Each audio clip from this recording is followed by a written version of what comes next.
He was a cupbearer in a foreign king's palace, an ordinary servant whose heart carried a powerful burden for the broken city of his ancestors.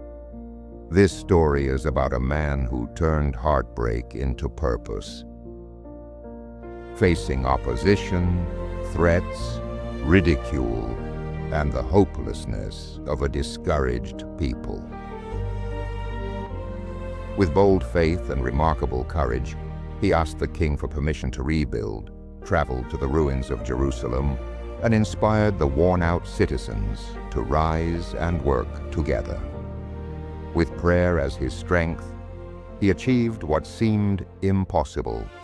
Through determination and God's guidance, he rebuilt the walls in just 52 days, restored justice, revived worship, and sparked a spiritual renewal among the people.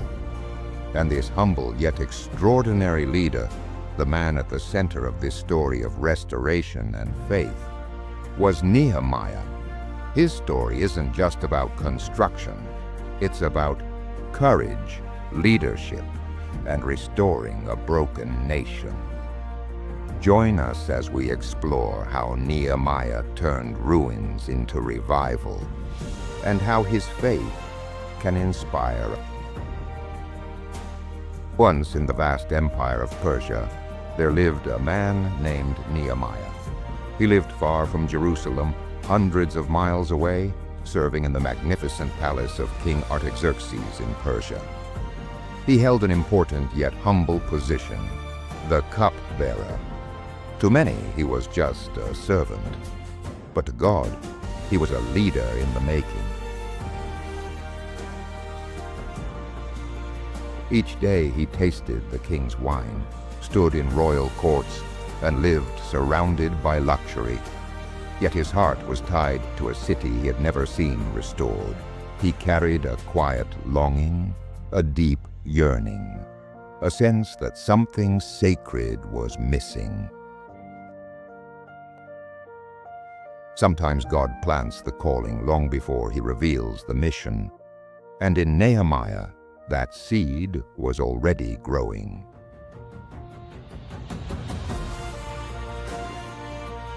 One day, Nehemiah's brother Hanani arrived from Jerusalem.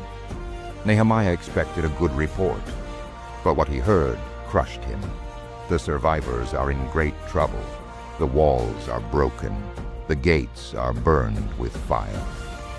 These weren't just ruins. They were symbols of shame. A city without walls had no protection, no identity, no dignity. And the moment Nehemiah heard it, something inside him shattered. He didn't shrug it off. He didn't say, "That's sad," and move on. He sat down. He wept. He mourned for days. But Nehemiah didn't just cry. He prayed passionately and honestly. "Lord, hear my cry. Forgive us. Give me favor before the king." His tears became fuel. His burden became a calling. His prayer became a launching point for a miracle. In those days, appearing sad before the king could mean death. But one day the king noticed Nehemiah's sorrow and asked, "Why are you sad?" At that moment, Nehemiah says, "I was very afraid." Yet fear didn't stop him. He whispered a silent prayer and spoke with boldness. "My city lies in ruins. Let me go rebuild it." This was more than a request. It was a divine moment. Then the impossible happened. The king agreed. He provided letters of safe passage, authority, and resources. God was opening doors no human could shut. This moment teaches us that when God sends you, He clears the path ahead of you. Nehemiah traveled for months across deserts and mountains until he reached Jerusalem, a city living in fear, rubble, and discouragement. But Nehemiah didn't announce his mission immediately. He didn't gather crowds or call a meeting. Great leaders start by listening, watching, understanding. So at night, in silence, He inspected the walls. He walked through burned gates, fallen stones, dark streets. The city was sleeping, but Nehemiah's heart was wide awake. He wasn't looking at ruins. He was looking at potential. When he finally spoke to the people, he said, "You see the trouble we're in. Let us rise up and build." And something powerful happened. The people who were once discouraged suddenly found hope. They replied, "Let us start rebuilding." A spark of revival had begun. But wherever God builds, the enemy attacks. 3 powerful men, Sanballat, Tobiah, and Geshem, mock them. "You're too weak. You'll fail. Even a fox could break your wall." Have you ever had someone laugh at your dream? Nehemiah understands that pain deeply. Yet he answered with unshakable faith, "The God of heaven will give us success." When mockery failed, the enemies planned war. They threatened to kill the workers. Fear spread among the people. But Nehemiah acted wisely. He set guards day and night. Workers carried bricks in one hand and swords in the other. It was a picture of determination. Build with faith. Fight with courage.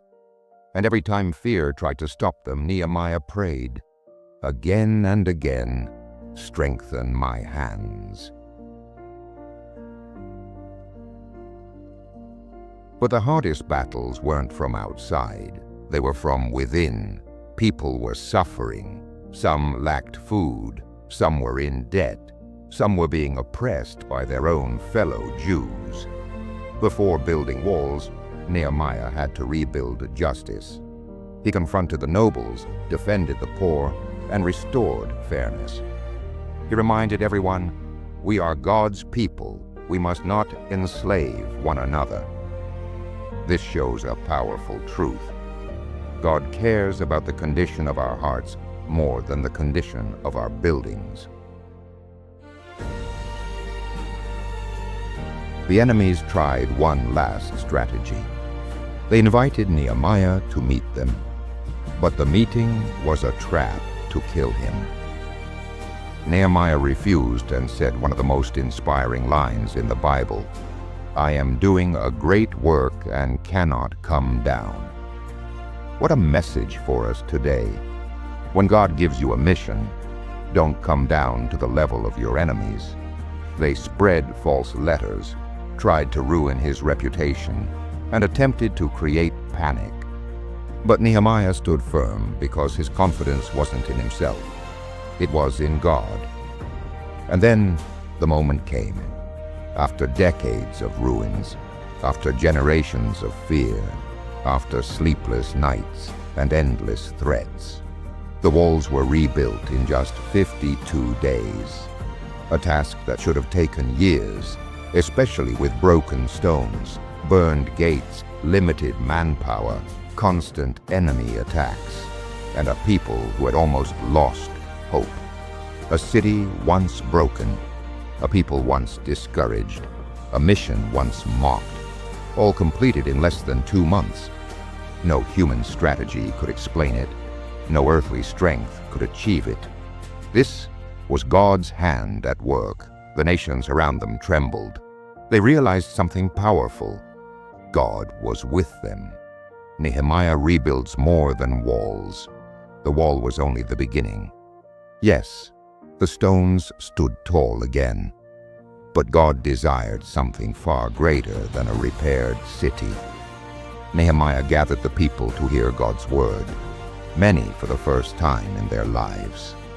As scripture echoed across the streets, hearts softened, tears flowed, and a nation realized how far they had drifted. They wept with conviction.